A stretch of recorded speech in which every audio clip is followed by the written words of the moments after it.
रतन टाटा एक ऐसा नाम जिसे सभी जानते हैं। स्पेशली आज के युवा रतन टाटा को बहुत मानते हैं। लेकिन क्या आपने कभी यह सवाल पूछा कि रतन टाटा ने कभी शादी की थी या नहीं की? नहीं की तो क्यों नहीं की? क्या उन्हें कभी प्यार नहीं हुआ? तो चलो आज इस वीडियो में मैं आप लोगों को इन सब बातों का जवाब देता हूं। आपकी जानकारी के लिए मैं आपको बता दूं कि रतन टाटा ने अभी तक कभी किसी से शादी नहीं की।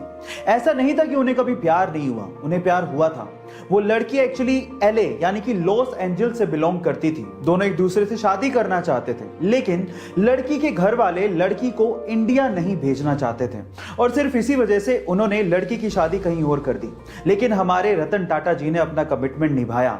उन्होंने उससे प्यार का और शादी का वादा किया था और उन्होंने इस वादे को ताउम्र निभाया और कभी किसी से शादी नहीं करी।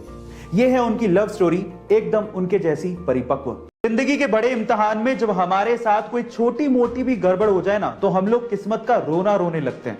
हम लोग ये भी नहीं सोचते कि गिर के उठने वाले कोई सिकंदर कहते हैं। चलो मैं इसका एक एग्जांपल देता हूं। अमेरिका में एक ओलंपिक की दौड़ होने वाली थी और उसमें जिम थॉर्प नाम का एक धावक दौड़ने वाला था। लेकिन जिस दिन उसकी दौड़ थी, उसके साथ उसी दिन एक चोट हो गई। उसके जूते चोरी हो गए। अब चाहता तो वो किस्मत का रोना रोता, किस्मत को कोसता, लेकिन उस बंदे ने ऐसा कुछ नहीं किया।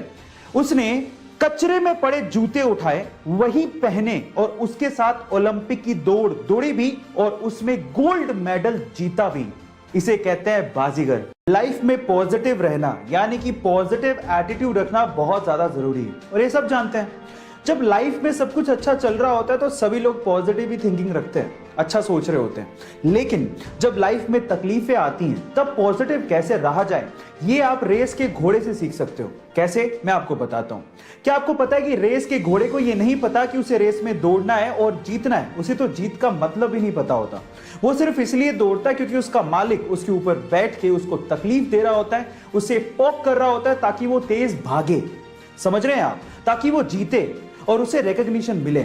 इसी तरह से आप लोग हमेशा याद रखिएगा, जब जब आपको आपकी लाइफ में तकलीफें मिलें, आप लोग याद रखिए कि मालिक आपको जिताना चाहता है। इस तरह से आप अपने एटीट्यूड को अपनी लाइफ में पॉजिटिव बना के रख सकते हैं, तब भी जब आपकी लाइफ में तकलीफें हो। हमारे देश इंडिया के बारे में दो ऐसे फैक्ट जिसे जानने के बाद आपको गर्व फील होगा। नंबर 1, चांद पे पानी मिला है, ये तो सब जानते हैं। लेकिन क्या आपको पता है कि चांद पे पानी की खोज किसने करी थी? डोंट वरी, मैं आपको बताता हूं। वो हमारी ही नेशनल स्पेस एजेंसी इसरो ने की थी। नंबर 2, पूरी ही दुनिया में नोबेल प्राइज को सबसे बड़ा प्राइज माना जाता है। लेकिन क्या आपको पता है कि पूरे एशिया में सबसे पहला व्यक्ति जिसे नोबेल प्राइज दिया गया था वो कौन था? डोंट वरी, वो भी मैं आपको बताता हूं। वो थे इंडियन, यस, रविंद्रनाथ टैगोर, जिन्हें 1913 में लिटरेचर के लिए सबसे पहले पूरे एशिया में नोबेल प्राइज दिया गया था। क्यों? इन दो फैक्ट को जानने के बाद हुआ ना आपका सीना गर्व से चौड़ा? सो गाइस, इसको शेयर करना लोगों के साथ मत भूलिएगा।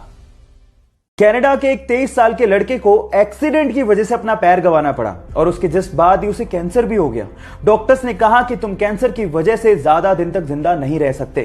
तब उसे समझ में आया कि कैंसर पे रिसर्च कितनी ज्यादा जरूरी है ताकि लोगों की जान बचाई जा सके।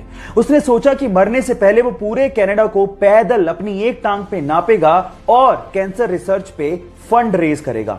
उसने 12 अप्रैल 1990 को पैदल चलना शुरू किया और लगभग 143 दिनों में 5373 किलोमीटर नाप डाले। कुछ ही मील बाकी थे, लेकिन उससे पहले ही उसकी मृत्यु हो गई। उस 23 साल के लड़के ने पूरे कनाडा के लोगों का दिल जीत लिया। आज भले ही वो जिंदा ना हो, लेकिन कनाडा के लोगों के दिलों में वो आज भी जिंदा है। उसका नाम है टेरी फोक्स और उसके जज्बे को मैं दिल से सलाम करता हूं। आर्मी, जिसके बिना किसी भी सुरक्षित देश की कल्पना नहीं की जा सकती। लेकिन अगर मैं आपसे कहूं कि इस पूरी दुनिया में एक ऐसा सुरक्षित देश है जहां पर आर्मी है ही नहीं, तो आप क्या कहेंगे? जी हां गाइस, उस देश का नाम है ग्रेनेडा, जिन्होंने अपना पैसा आर्मी बेसिस बनाने की बजाय बीचेस पे लगाया, एयरक्राफ्ट करियर बनाने की बजाय क्रूज और बोट्स पे लगाया। ग्रेनेडा, जहां पर ग्रेनेड नहीं बल्कि कोको का प्रोडक्शन होता है और बहुत ही यमी चॉकलेट्स प्रोड्यूस की जाती हैं। काश कि हर जगह ऐसा होता। No military, no weapon, no war. आपको ये आइडिया कैसा लगा? चैट सेक्शन में लिखना मत भूलिएगा।